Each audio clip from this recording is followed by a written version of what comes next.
Салам, привет всем. Друзья, сегодня мы поедем, как вы заметили по обложке, мы поедем в Хиву. Мы находимся сейчас на Южном вокзале, стартуем с этой точки, посмотрим поезд, посмотрим нашу дорогу, посмотрим Хиву. Вот так работаешь, как белка в колесе, каждый день, как день сурка. Крутишься, так ждешь какого-то отдыха, какой-то поездки. И вот, наконец, наступает этот день, и ты такой, блин, наконец я хоть поеду и отдохну. Если у вас пока нет возможности поехать, как я, отдохнуть, посмотрите сюжет, и хотя бы в маленькой степени я попробую вам этот отдых, это настроение передать. Ну что, поехали!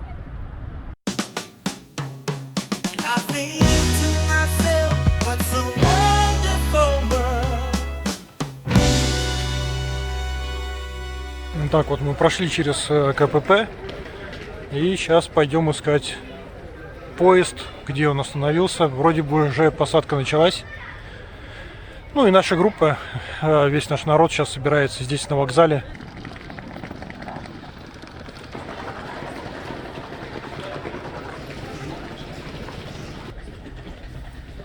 Итак, распаковка поезда. Будем смотреть. Пока на первый взгляд ничем не отличается от российского.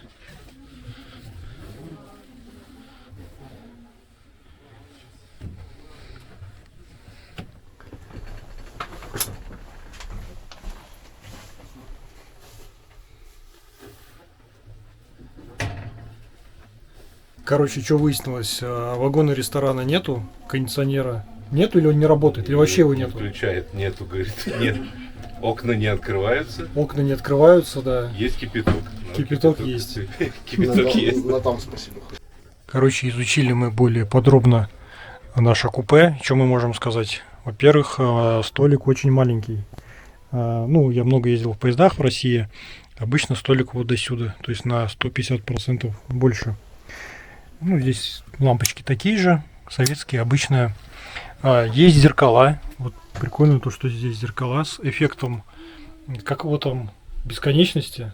С эффектом бесконечности, да. Вот такое зеркало. И, соответственно, есть выключатель света. Выключатель ничего.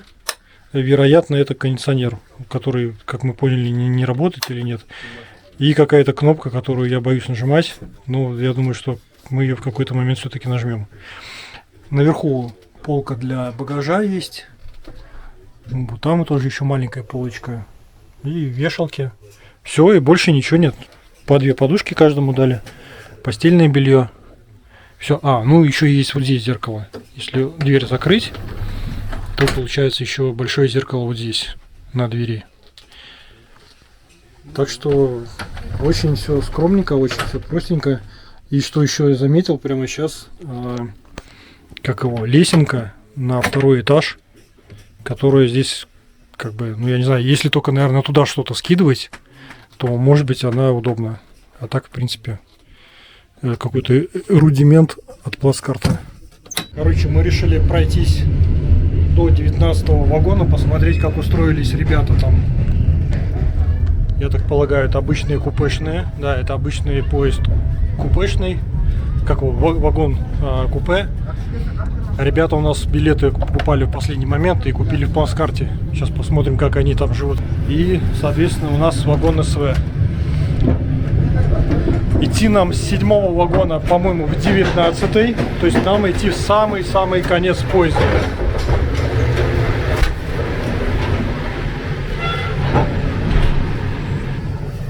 Вот начинаются знакомые нам обычные плацкартные вагоны. 1 hour later. О, Михалыч, как ты тут поместился? Расскажи нам. Смотрю, у тебя даже складывается здесь. Не складывается.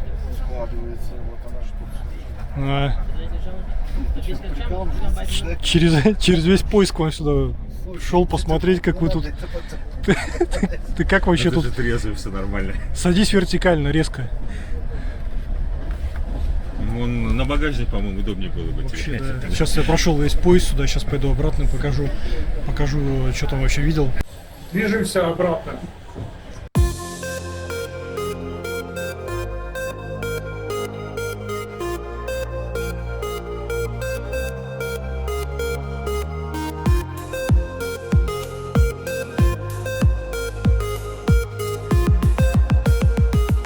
дошел еще до ребят. Это Дима и Татьяна.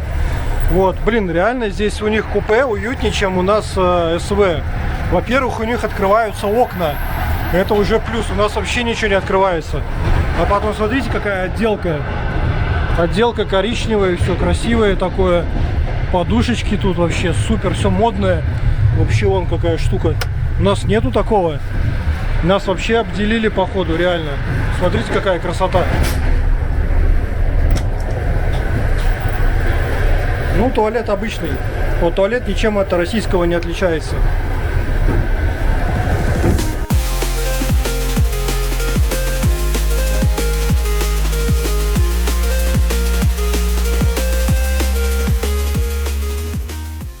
Ну и вот для сравнения наш вагон СВ. Да, он немножко потише, но это только за счет того, что здесь закрыты окна, вот и все. На самом деле достаточно душновато. Короче, я где-то год ездил в поездах в командировку. Год, 12 месяцев, соответственно, получается 48 недель туда и обратно. Это получается 96 поездок за год. И я научился просто вслепую, в полной темноте, ну здесь мы свет, наверное, не будем выключать, чтобы было видно действие, стелиться за 1 минуту. Давайте засекаем минуту и посмотрим, остался ли навык или все-таки он потерялся. Таймер пошел. Эй, здесь двойной пакет, нечестно, российских одинарных. Ну, это особенность такая. Я не вижу, да? 2 наволочки. Так, 2 подушки. В российском 1. Что за прикол? Почему 2 наволочки? Эй, она была неправильная подстава. Она была наизнанку сразу. В российском приходилось ее выворачивать. Здесь можно было не выворачивать.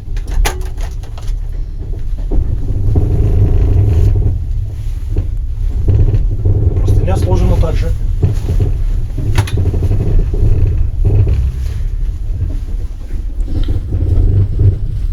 Уже все, минута пошла, кстати. Как минута прошла, ты что? Нет, Не прошла. не прошла уже. Ну, посмотрим. Ну, минута с чем-то. Значит, навык потратился. Ну, потому что, наверное, с раскрытием пакета там. Так, а вот здесь я не знаю, где дырка. Это подстава. Ну, так я поэтому и говорю, что за минуту это сложно. Ай, дырка. Здесь дырка не в том месте. И здесь нету. Пододеяльник не такой. Ну, конечно. С краю дырка была сюда. Короче, в российском дырка с краю. И тут с краю тоже. Вот здесь. А, ну вот она. Ой, она маленькая, не такая. Она шире должна была быть. Ну вот, я говорю, я трепыхал это минут 10. Ну, окей, пускай у нас будет с одеялом. Хотя я на самом деле, по-моему, без одеяла слился.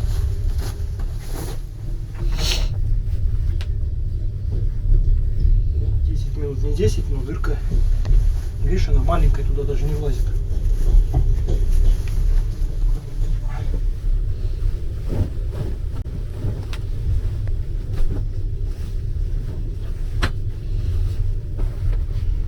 Все, время.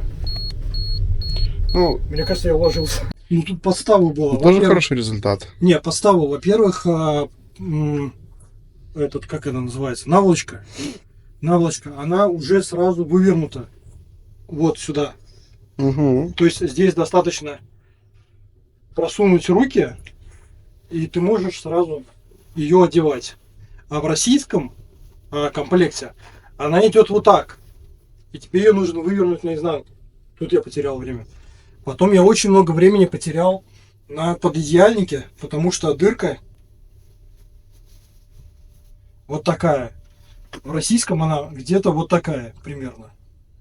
То есть на сантиметров 30 длиннее. А так все. Остальное все точно такое же. Узбекистан, страна моя родная, ты край чудес, земных, ты край дней. Природы дивной красоты лаская, встречаешь ласково ты всех гостей. Узбекистан, ты муза удалая, ты край религий всех мастей, ты край диковинных страстей. Живу в тебе, тебя я постигая. Так, прибыли мы в Ургенч. Собираемся все сейчас вместе, всю нашу группу. Сейчас нас 8 человек. Вот у нас трое уже есть. И поедем в отель. Вагон, конечно, старый. Я почему-то думал, что СВ будет просто вообще шик, люкс, и будет вообще все офигенно. И вообще вначале был уверен, что у меня будет свой туалет и душ в купе. Так, что-то здесь какие-то скоморохи организовались. Какое-то развлечение для встречающее развлечение.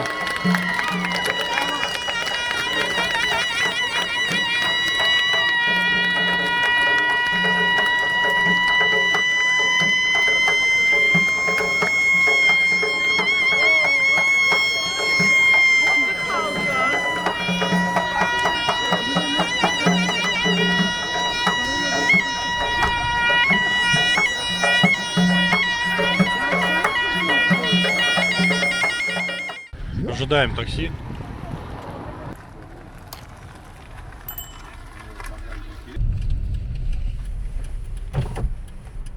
Остановиться мы решили в отеле Турон, как и в прошлые наши поездки, когда мы ездили в Муйнак на стихию, выбрав отель из-за его большого бассейна. Но, к сожалению, именно в дни нашей поездки в бассейне шел ремонт. Кстати, если вы не видели сюжет про стихию, то в правом верхнем углу будет ссылка на него. Поставьте сюжет в ожидании просмотра. В общем, небольшой рум-тур.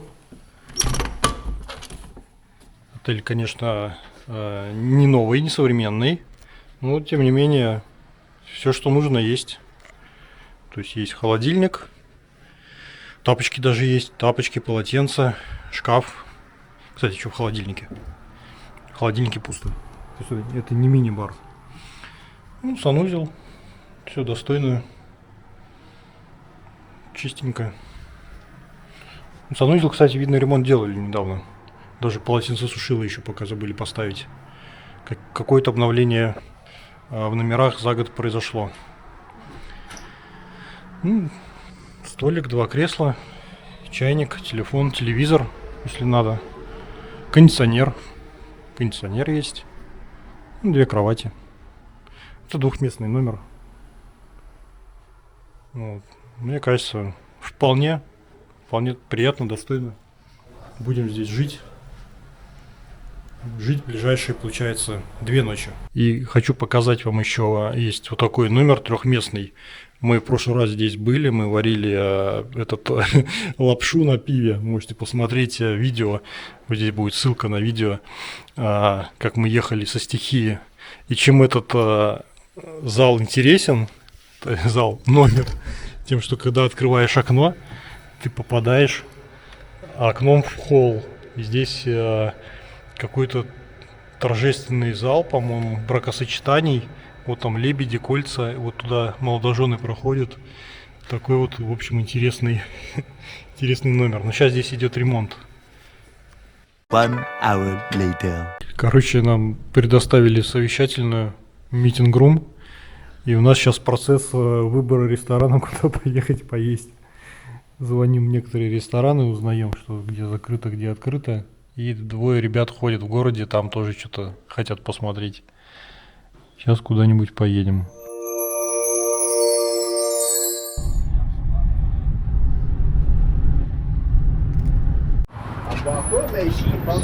Давай заходим.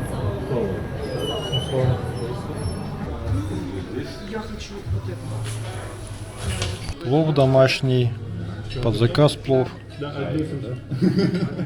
Корма, не знаю, что это такое. Зигирик. Корень туёк. Люля-кебаб. Юрак-багир, порция, что-то мясное. Жиз, порция. Тоже какое-то мясо. Кебаб в сливочном соусе. Блин, выглядит, конечно, прикольно. Кебаб в сливочном соусе, мясной сай. О, жареный лагман, вкусная штучка. Уйгурский лагман. Тушенка, язык, курица в сливочном масле, шурк-кабоб, тоже мясо, прикольно. Вот такие вот национальные блюда здесь. Ценник приемлемый. Ну, конечно, такой не дешевый. Смотрите, это вот такое национальное блюдо. Что-то типа сыра. И вот такая лепешка. И ее начинка мясо. Ну, как чебурек. Вкусно. А это что принесли? Гушсай. Гушсай? Да, отличается, конечно, от картинки. Сильно. Да, там такие цельные черри были. Такие овощи все богатые. Ну, все равно выглядит Цельные. аппетитно. Как важно иметь с собой в группе местного человека, да, который заметил один нюанс. Вот вы видели, он сказал на видео, чуть-чуть отличается от картинки или как сильно отличается от картинки блюда. Да, да, очень сильно отличается. И еще до этого, до заказа блюда, у официанта спросил, вот это блюдо будет такое, как выглядит на фотографии, и также некоторые элементы будут такими же, овощи там цельные. Потому что эти блюда мы знаем, мы здесь в разных регионах их употребляли. В итоге приносят вместо гушсай, блюдо приносят просто от лагмана, который подливка у них заготовлена. Подливка от лагмана? Да, подливка от лагмана, и выдают ее за отдельное блюдо, более дорогое, которое гушсай. Что не по этому поводу сказали? Пришлось провести беседы. А они хотели переделать. Я им ответил, я говорю, ладно, не надо переделывать, потому что я с гостями из России, не буду вас перед ними выставлять как нехороших Так негодяев. Да. дурит туристов. Я говорю, ну так не делайте, говорю, люди тоже здесь давно могут жить, потом они могут эти блюда различать. Я говорю, я это вам говорю, так нельзя поступать, тем более, если здесь они как позиционируют, что халяль всегда делают, это обманывать нельзя, поэтому будем надеяться, что это не все такие рестораны в Ургенче. Ну, название мы все равно ресторана говорить не будем. Да. Ни антиреклама, ни просто реклама, никак. Но То есть надо быть внимательным. сам факт того, что я бы не заметил, если бы мне принесли какое-то Да. блюдо, я бы не понял, что оно другое. Не, если бы я сам это не увидел бы и не спросил бы, потому что, да, бывает, блюда немного отличаются визуально, но они совершенно, когда гушсай, он обжаривается, да, и у него должен быть специфический запах, такой вкус обжаренных овощей и мяса. А тут я вижу, что это все тушеное, то есть это заготовленное, просто тупо от лагмана подливка. В общем, ребята, не попадайтесь, всегда проверяйте, переспрашивайте, требуйте качественных. А потом говорят, а почему блюд, русские да. туристы самые требовательные? Да, Задают много вопросов, а потому что боимся, что нас надурят. да, да. А если лагман полностью стоит там в 2 раза дешевле, и зачем вы платите за блюдо, которое должно быть профессионально приготовлено с определенных ингредиентов, а вы переплачиваете 2 раза, при этом получаете совершенно другое блюдо. Ну, визуально оно похоже, но это заготовку выдавать за блюдо, которое из-под ножа готовится. Из-под ножа всегда дорогое, да, блюдо. Там идет нарезка, обжарка, и оно, естественно, дороже в разы. Ну и как любые другие продукты, питание даже, которые из-под ножа свежие режутся. Ну, а в таком заведении тем более не нужно выдавать фирменные блюда за те, которые уже с утра там тушатся в этом. Они еще пытались доказать много раз, что это действительно то. Да, пытались еще доказать, да? Да, да, оправдаться. Ну, в Когда уже итоге поняли, что их согласились. поймали, все, Да, согласились. да, в итоге согласились все равно.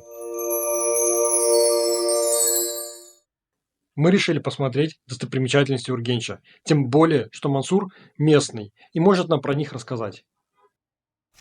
Мансур, кому памятник? Джалаладдин Мангубердиев.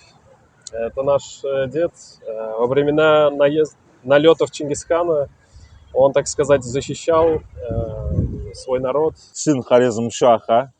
Отец его не был таким, скажем, колоритной личностью, харизматичным. Сын все-таки действительно был колоритный, харизматичный, понимал государственное дело. И в итоге он решил оказать национальное, как принято говорить, сопротивление Чингисхану. Чингисхан поднапрягся, потому что он действительно наносил огромный ему ущерб. урон и тем самым подключил своих значимых полководцев, что в конце концов Мангуберды успокоить. Вот. Ну, естественно, он его победил, но урон был очень серьезный. В каримовское время культ появился не только здесь у вас в Хорезме, у нас тоже в Ташкенте, у нас тоже и улица Золотына Мангуберды, и вот кто помнит, 25-сумовая монета, такая была популярная, да, с Мангуберды. Но потом потихоньку он стал, как говорится, местно чтимый. Герой у вас, да, сейчас немножко уже призабылся. Вот, а памятник действительно очень замечательный, колоритный. Еще есть, по-моему, в полный рост рядом с вокзалом, в парке. Еще в парке есть, где он уже в полный рост своей махиной, так сказать, громоздится, является доминантой в парке. Это здесь он еще не в полный рост? Нет, здесь он просто на коне. Он здесь, так сказать, не пеший, не спешился. А есть вот, где он действительно в полный рост представляет себя. Так что можно тоже посмотреть и этот памятник. Действительно интересную вещь заметил Ян. Вот там на зданиях это цитаты. Вот там, вот там. Мансур, Да, что там говорится? Счастье в том, чтобы построить для народа свободную и счастливую страну. Узбекистан, душа моя земная, красивый край цветов, лугов, полей, веселый край ветров и проливных дождей. Для нас ты уголок земного рая. Узбекистан, страна моя родная, ты край чудес земных, ты край огней, природой дивной красоты лаская, встречаешь ласково ты всех гостей. Узбекистан, ты муза удалая, ты край религий всех мастей, ты край диковинных страстей, живу в тебе тебя я постигая. Что за монумент? Примерно о чем? Это монумент о Томарисе, то есть была женщина-воительница, она пришла с севера, в общем, основала здесь город. Там написано праведные мысли, праведное дело, праведное слово.